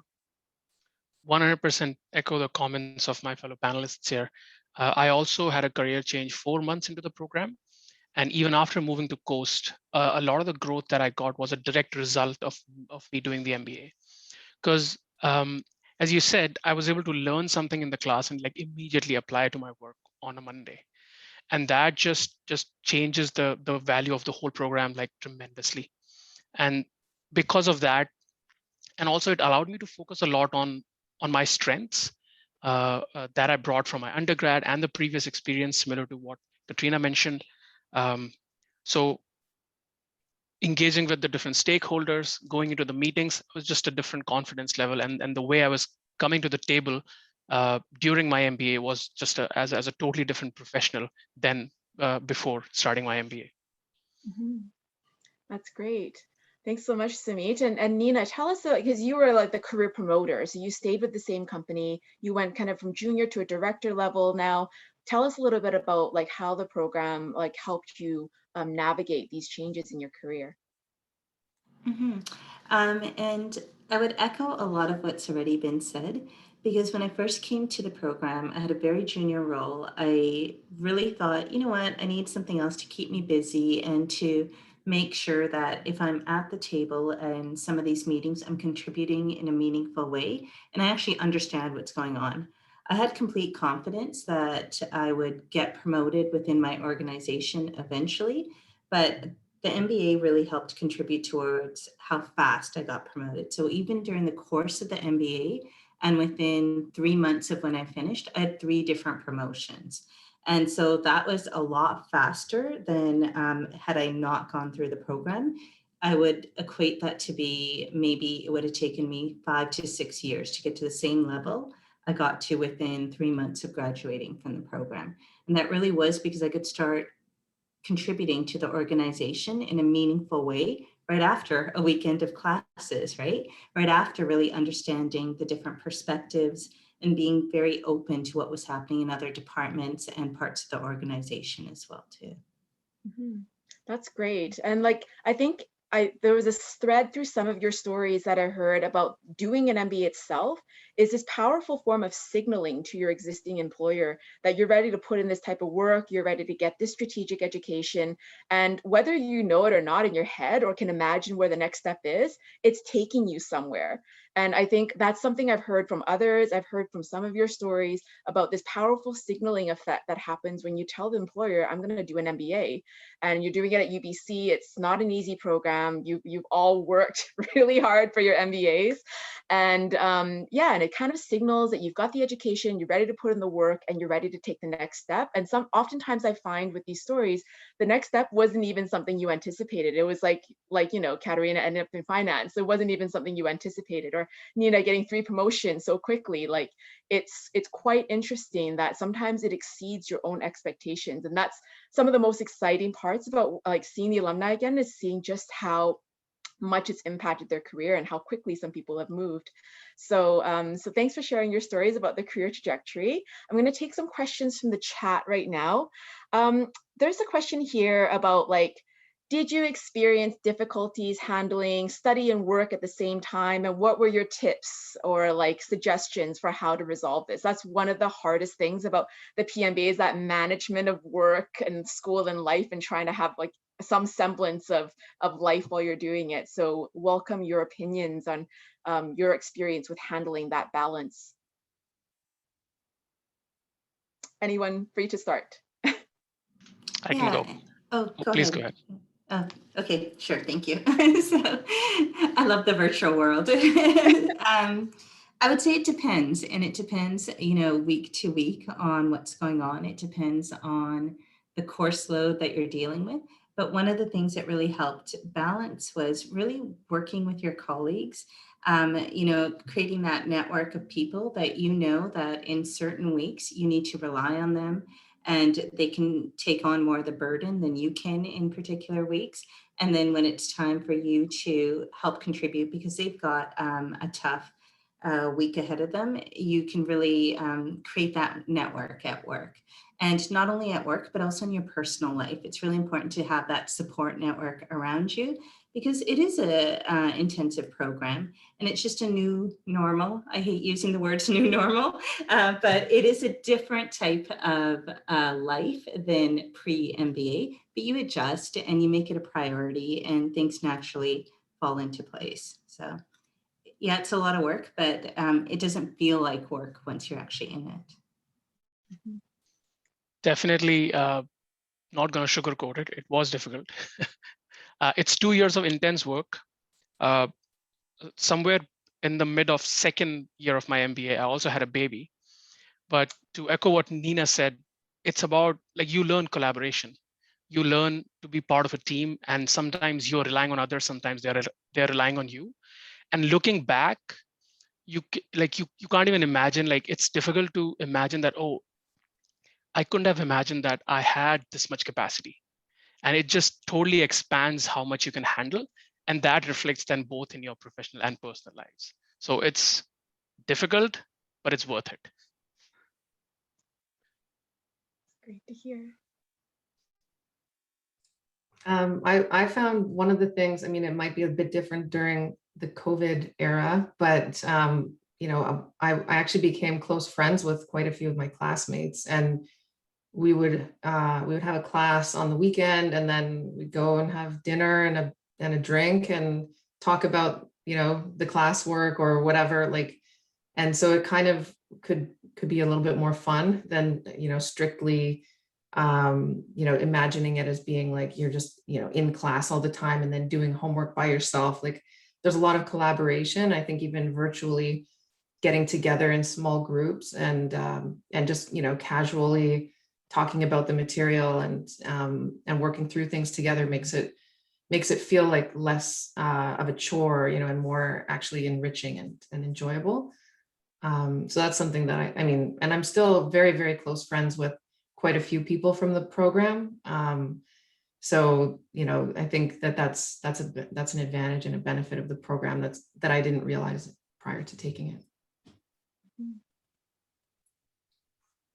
Perhaps I'll pull in a sports analogy here. At the end of the day, it's an individual degree, but really it's about being part of a team. And like every team, you work with your cohort, you each have strengths in different areas, and you work collaboratively, and you know what, you find a way to make it work. You always have to find that prioritization and balance, and make sure that balance is where it needs to be first and foremost, with yourself and your family, but you find ways to make it work. And I think the other piece with the degree is, and certainly it taught me, it makes you work smarter and faster and differently. And those kind of strengths build as you move through the program. That's really good advice, actually. You can't necessarily be a perfectionist in your life. Like, a lot of you will come with A-type personalities. And like, I think one of the hardest things for a lot of you to let go of is like, like letting go of just that absolute like dedication to perfection. Sometimes when you have so many things going on, same thing in a work environment, you got to learn how to prioritize and work smartly. Like, a 90% is just as good as like the 98% you would have gotten if you put like 17 hours more extra into that work. So I think that's something that a lot of people will have to learn how to do, is kind of prioritize and work smartly, because it's a program that challenges you to balance a lot at the same time. Roxana, do you have any tips about like the, or experience to share about how you manage this balance? Yeah, I would say it's definitely, to reiterate, there's definitely an adjustment period. For me, it was 2 to 3 months where I was figuring out what the best way is to handle schedule, etc. But time management is a skill that I learned quickly. And especially the year 1 of the program, when everything was at the peak, I was probably twice as much productive at work as well, because I learned to work super smart, and I learned to prioritize tasks and really understand what's important, what's urgent. So not only was I able to manage the workload at school, but for some reason I got much more productive at work as well. There was something about the momentum and the energy I was getting from the cohort. So it's definitely manageable and enjoyable at the same time. Yeah, and Roxana, I seem to remember that you talked a little bit about like doing a lot more kind of extracurricular things and networking activities than you anticipated that you would have done, right? Mm-hmm. Like, you came from an engineering background. So I want to hear a little bit more about this, or have you share it with others? Yeah, so I think my cohort was a big part of it. I actually went into the MBA knowing that one of my goals was to build a social network of like-minded people that I can not only study with, but also just be friends with. That was the social reward was definitely part of why I did the MBA. And I was getting so much energy from my cohort and so much motivation to do things, not only at school, at work, but also we had a PMBA athletes group. So I started biking. I had never biked before. I joined them. I started biking with them. I started running and trail running with them. And I got into a whole lot of new activities that I never thought I would enjoy before. And this was all happening concurrently at the same time. So I got a lot more done than what I thought it would. And I think it was the energy that I was getting from my classmates. That's amazing. And that in addition to like some career changes, well, and opportunities that were coming up at the same time too. Exactly. Amazing. Yeah. So I have a question here in the chat. It was directed at Sumit, but anybody else with something to fill in on this, feel free to talk about it. So the question to Sumit was, how much percentage of networking versus learning ratio did you experience? So obviously this person knows about the networking opportunities with the MBA, and they're just kind of asking about that ratio, I suppose. I would say it's pretty balanced. You have tons of opportunities, and you can choose how much you want to scale up or down. There's always the first group that you connect with is your immediate cohort, but then Career Center and even Sauder, they put out so many events and opportunities for you to connect with just people from your industry, from alumni. You can really go out there. For me, I found the right balance so that I'm learning as well as I'm just connecting with the right folks. So I'd say pretty balanced 50-50, but it totally depends on what you want out of it. Yeah, so I would pose this to like the other panelists, like, what did you think of the networking opportunities while you're in the program, and like some of the programming that was offered by the BCC?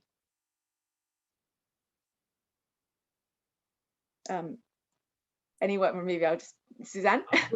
For me personally, I think it was invaluable, the connections made, not just within the university, within our cohort, certainly the alumni events, and there's just different situations that arise now where I have contacts in different areas, you know, colleagues and some friends now that didn't exist before. So, and yeah, the other piece is you know where the resources are, and more importantly, you know who to go to find them. So really, really important. And that was a huge component for me in terms of that networking piece. And yeah, I think there's a lot of value to it, and you certainly benefit.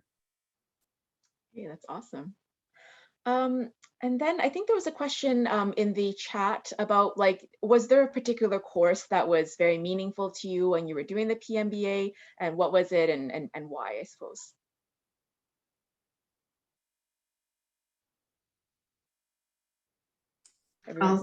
I mean, for me, I would say negotiation was a really fun course. Very, very practical too. We did exercises where, you know, each person had like a persona and like a scenario, and you would sort of negotiate, do mock negotiations. And I was just like amazed with how well the tactics worked that we were taught, you know, and how well the like the formulas and things that you would learn to successfully negotiate for all parties really, really worked. And I've certainly used that, you know, in my career, but also in negotiating salary and you know, for new jobs and whatnot. And I think that was a really impactful course. For me, it was Kari's creativity course. That was amazing. Yeah. And also strategy.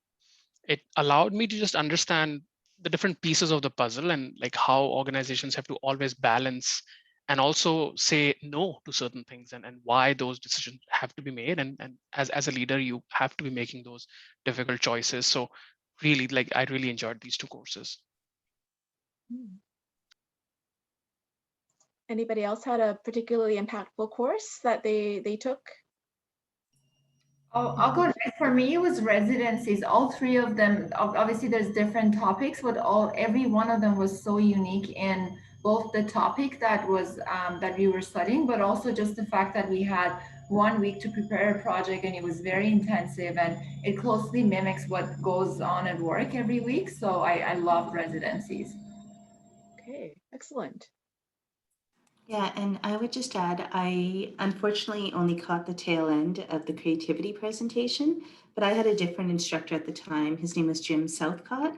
And I really enjoyed that course because it was very different from anything that I normally do in a very structured type of environment. So it allowed me to be exposed to different ways of thinking in still my disciplined manner as well. So I still use some of those principles until this day. I had really, that's one that really sticks out in my mind as well. Awesome. Suzanne, did you have a course that you found most impactful? Well, Caterina, it was not finance, I'll tell you that. However, you know what, honestly, I'm trying to think, there's so many. You know what, I would say strategy for sure, leadership, there was sustainability. And so many of our discussions really made me think about the greater role and responsibility we have as leaders for the planet and people and profits. And sort of, yeah, just it really makes you reflect, think about how you are part of that bigger solution and find you tools in order to be that. All right, that's awesome. Yeah, Thanks for sharing your thoughts. Yes. I was just going to say, like, one of the courses that I think is really unique and interesting is the technology entrepreneurship course. That one, it was amazing. You have an opportunity to work with a student in another discipline and, you know, talk about commercializing a product and pitching to actual venture capitalists. It's just an experience that is extremely unique and interesting. And I think that was one that really, I've seen companies that actually spun out of that and turned into successful tech companies in town. So it's a pretty cool program. Yeah, that is the tech entrepreneurship course is still running like now, and it's a very popular course. And I think like one thing to remember is like, you don't need to become an entrepreneur afterwards to benefit from this course. Like Caterina, I'm sure you learned a lot about venture capital when you're in that program that helps you now, even if you're not like necessarily an entrepreneur.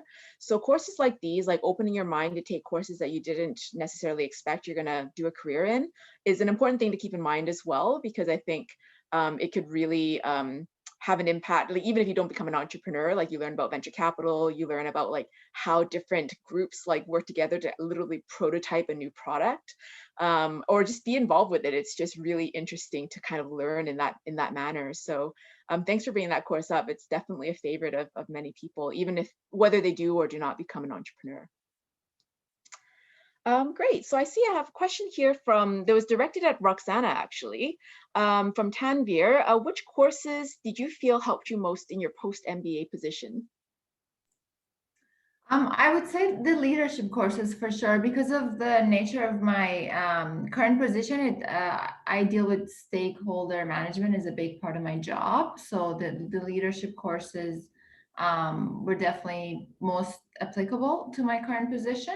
Also, the last residency was around sustainability and Indigenous consultation, and that was very closely related to what I do on a day-to-day basis. And a lot of the resources that were introduced during that last residency, I started reading some of the resources post-residency, and they've been very helpful. It's an ongoing learning process, however, so it was a good starting point. All right, thanks for that.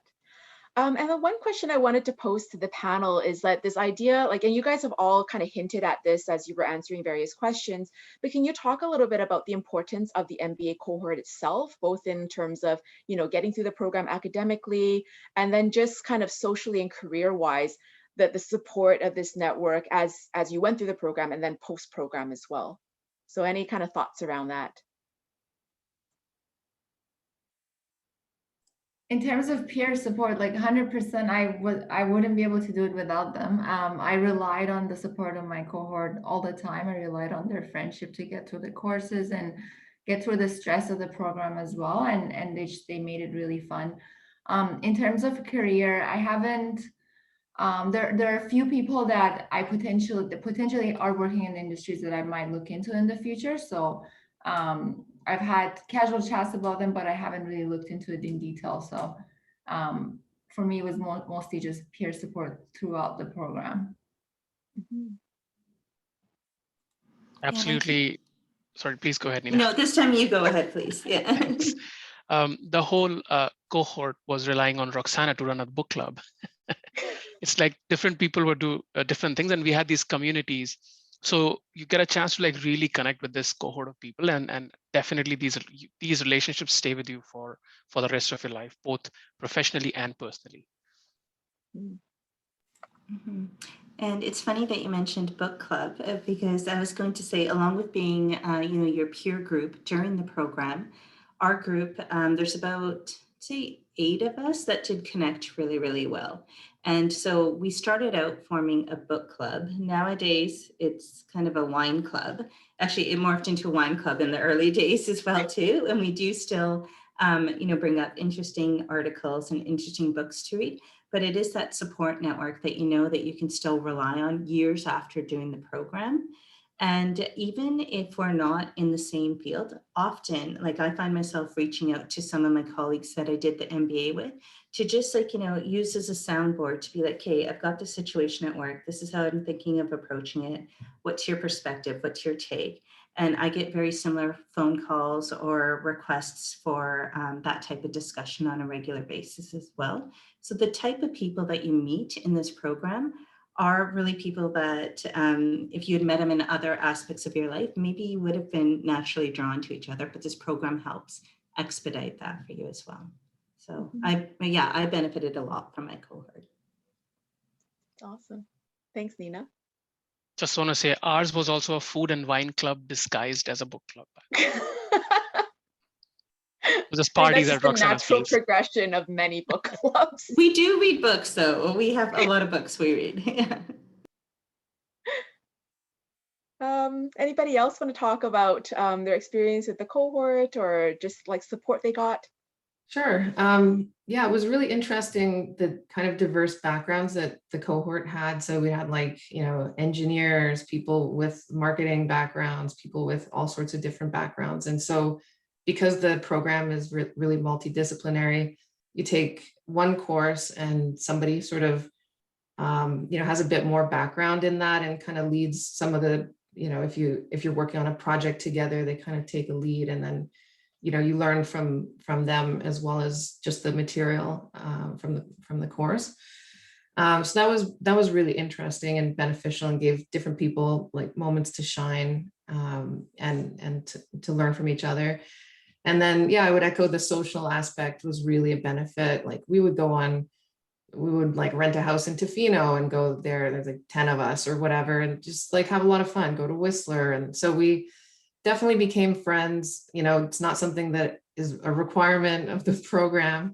It's something that just happened naturally. We all just enjoyed spending time together and have, continued that afterward. Like now it's, 10 years or so, and we're still very close friends.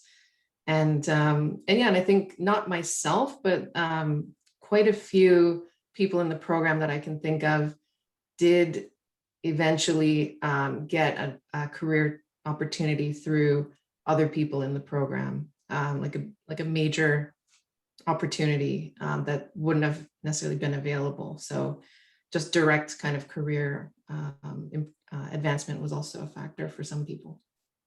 It was fantastic. Great. So I guess I want to talk round up this conversation since you guys have all gone through the program and at different stages in your career now. What's one piece of advice you would give to someone considering this program? Like if you can imagine yourself at the beginning of this process and what you know now, what's a piece of advice you give to people that are considering the PMBA journey?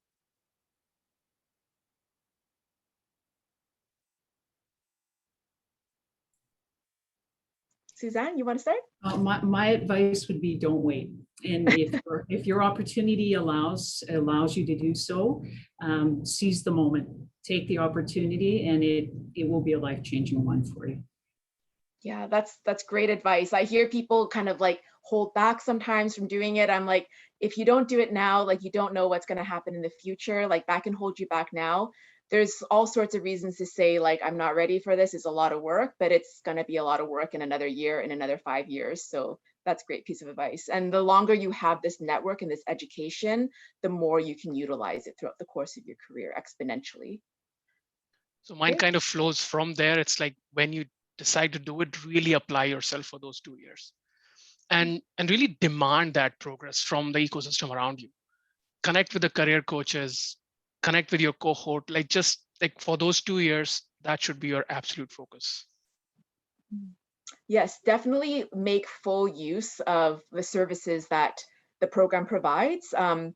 you know, there's that balance that happens in the PMBA program where you're trying to balance so much. You've got these A-type personalities, most of you, so you're trying to excel a lot on the academic side, but you can ignore a lot as well. Like the BCC has so much programming, like you need to make the time for it. So it's all about that balancing act and not ignoring certain parts of the process while you're going through the program. So that's a great piece of advice, Sumit. Thank you. Anybody else's piece of advice? I would just, oh, go ahead. Okay, I was just going to say, you know, similar to the lecture that Kari delivered before, you know, try not to limit the way you perceive yourself. You know, like if go into it with an open mind and be like, you know what, I'm here to learn like everybody else. It's a couple of years, so you know, you have the opportunity to really change and you know, discover new things, and so just kind of take the opportunity to do things maybe outside your comfort zone, and you might find that you really like those things. Thank you. Nina, you were about to speak. It was almost identical to that. It was about being open to the experiences that this program might bring to you that you might not even be aware of when you start it. And then also taking the time to reflect on it throughout the program, because it's easy to look back and think about, oh, how did I get from here to there? But then just to enjoy those moments along the way and really appreciate everything that you've achieved during your duration throughout the program as well. I think is really important as part of this program. Awesome.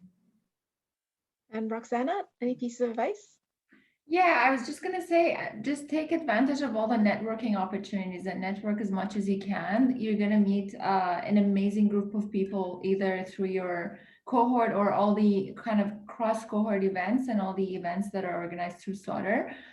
Just make it a yes here and just say yes to all of them, because something valuable will come out of every single one of those events. So make full use of it. All right. Thanks for that piece of advice. So we're going to wrap up the alumni panel session of this event. Thank you so much to all of you for making the time on this beautiful sunny evening to join us and share your experiences. It's always a pleasure to see like your stories and see how far you've come.